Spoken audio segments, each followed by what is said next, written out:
नमस्कार, मैं हूं अमिता पंकज। आप देख रहे हैं राजसत्ता एक्सप्रेस और राजसत्ता एक्सप्रेस के पॉलिटिकल मैटर में बात करने जा रहे हैं कर्नाटक से जुड़ी एक बड़ी खबर के बारे में। कर्नाटक में सिद्धारमैया ने जो है एक सियासी दांव चल रहा है और बीजेपी ने इसे तुष्टीकरण की राजनीति करार दिया है। कर्नाटक में एक बार फिर से मुस्लिम आरक्षण का मुद्दा गर्मा गया है। सिद्धारमैया सरकार ने सरकारी ठेकों में मुस्लिमों को 4% आरक्षण देने का प्रस्ताव तैयार किया है और ये कदम Karnataka transparency in public procurement act 1999 में संशोधन करके जो है वो उठाया जाएगा, यानी कि transparency in public procurement act 1999 में जो है वो सरकार संशोधन करने की तैयारी कर रही है। पिछले साल भी जो है ऐसा ही प्रस्ताव लाया गया था, लेकिन विवादों और तुष्टीकरण के आरोपों के बीच इसे वापस ले लिया गया था। अब सिद्धारमैया सरकार जो है इस प्रस्ताव को दोबारा लाने की तैयारी कर रही है। तो क्या है सिद्धारमैया सरकार का प्लान? तो सिद्धारमैया सरकार का मकसद सरकारी ठेकों में मुस्लिम समुदाय को 4% आरक्षण देने का है। इसके लिए Karnataka transparency in public procurement act में जो है वो संशोधन किया जाएगा और ये प्रस्ताव विधानसभा के चालू बजट सत्र में पेश किया जा सकता है। कर्नाटक वित्त विभाग ने जो है इसका ड्राफ्ट तैयार कर लिया है और कानून मंत्री एच के पाटिल ने भी इसे मंजूरी जो है वो दे दी है। फिलहाल कर्नाटक में एससी एसटी समुदाय के ठेकेदारों को 24% जो है वो आरक्षण मिलता है। इसके अलावा ओबीसी वर्ग एक को जो है वो 4% जो है आरक्षण दिया जाता है। ओबीसी वर्ग 2A को जो है वो 15% आरक्षण दिया जाता है, यानी कि कुल मिलाकर 43% जो है वो आरक्षण है। अगर मुस्लिमों को जो है आरक्षण 4% और दे दिया जाता है तो ये आंकड़ा 47% जो है वो पहुंच जाएगा। और बीजेपी जो है इन सारी चीजों को लेकर विरोध कर रही है और इसे तुष्टीकरण की राजनीति करार दे रही है। बीजेपी विधायक वसंत गौड़ा पाटिल ने जो है कहा है कि ये कदम संविधान विरोधी है और कांग्रेस सरकार सिर्फ अपने मुस्लिम वोट बैंक को जो है खुश करने के लिए एक कोशिश कर रही है। बीजेपी विधायक बाई भरत शेट्टी ने कहा कि इस तरह के कदम से कानून में राज्य की कानून व्यवस्था में भी जो है वो खतरे की स्थिति आ सकती है। बीजेपी ने ये भी याद दिलाया कि पिछली बार जब उनकी सरकार थी तो मुस्लिमों को मिलने वाला 4% आरक्षण जो था वो रद्द कर दिया गया था और उस समय इस आरक्षण को लिंगायत और बोकोलिंगा समुदाय को जो है वो उसमें बांट दिया गया था। हालांकि सुप्रीम कोर्ट ने इस फैसले पर रोक लगा दी। तो सिद्धारमैया का अहिंदा फॉर्मूला क्या है? तो सिद्धारमैया ये कदम सिर्फ मुस्लिम आरक्षण तक जो है वो सीमित नहीं है। उनकी नजर अहिंदा यानी कि अल्पसंख्यक, पिछड़ा वर्ग और दलित के वोट बैंक पर है।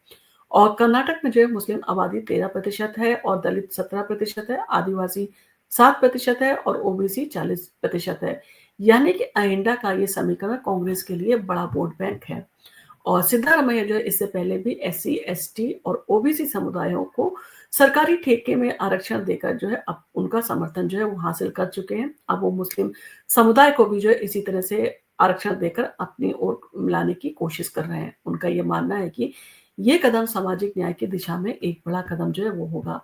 मुस्लिम आरक्षण की अगर बात करें उसके इतिहास की कि क्या कर्नाटक में किस तरह का इतिहास रहा है, तो कर्नाटक में मुस्लिम आरक्षण का इतिहास काफी पुराना है। 1994 में तत्कालिक मुख्यमंत्री एच डी देवगौड़ा ने मंडल कमीशन की सिफारिशों के आधार पर मुस्लिमों की कुछ जातियों को ओबीसी की श्रेणी में शामिल किया था और उस समय मुस्लिमों को 4% आरक्षण देने का फैसला किया गया था। हालांकि बीजेपी की सरकार ने 2019 में इस आरक्षण को रद्द कर दिया था और उस समय बीजेपी ने भी कहा था कि ये आरक्षण संवैधानिक नहीं है, लेकिन सुप्रीम कोर्ट ने इस फैसले पर रोक लगा दी थी। अब सिद्धारमैया सरकार ने मुस्लिमों को सरकारी ठेकों में आरक्षण देने की दिशा में कदम जो है वो बढ़ा दिया है।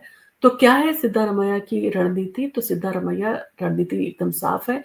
अहिंदा के समीकरण को जो है मजबूत करना चाहते हैं। उनका मानना है कि दलित, पिछड़े वर्ग और अल्पसंख्यक समुदायों को आरक्षण देकर वो कर्नाटक कांग्रेस की स्थिति को जो है वो मजबूत कर सकते हैं। यही वजह है कि उन्होंने इससे पहले एससी एसटी और ओबीसी को आरक्षण दिया था और अब मुस्लिम को जो है इसका हिस्सा बनाने के लिए जो है उन्हें 4% आरक्षण देने की बात कर रहे हैं। तो बीजेपी की इन सारी चीजों को लेकर काफी गहरी चिंता है और बीजेपी को लगता है कि ये कदम वोट बैंक की राजनीति है। उसका कहना है कि कांग्रेस सरकार के जो है संविधान के मूल सिद्धांतों के खिलाफ जो है वो जा रही है। बीजेपी ये भी मानती है कि अगर ये प्रस्ताव पास होता है तो इसे कोर्ट में जो है चुनौती देगी और कहीं ना कहीं भारतीय जनता पार्टी ने पूरा मन बना लिया है कि इस तरह के आरक्षणों को चुनौती देने का। आपका इन सारी चीज़ों को लेकर क्या कहना है? अगर सबको जो है आरक्षण दिया जा रहा है, तो 4% अगर मुस्लिम समुदाय को आरक्षण दिया जाता है, तो उससे क्या फ़र्क पड़ेगा? आप इन सारी चीज़ों को लेकर आप क्या सोचते हैं? क्या आपका मानना है, क्या मुस्लिमों को 4% आरक्षण दिया जाना चाहिए? इन सारी चीज़ों को लेकर आपका जो भी कमेंट हो, आप हमें कमेंट करके ज़रूर बताएँ और हम आपके कमेंट का इंतज़ार करेंगे। आपके कमेंट से जो है हमें पता चलता है कि आप क्या चाहते हैं, किस तरह की राजनीति चाहते हैं। और आपको अगर ये वीडियो पसंद आया तो आप इसको लाइक कीजिए, शेयर कीजिए और हमारे चैनल पर अगर पहली बार आए तो हमारे चैनल को सब्सक्राइब करना ना भूलें।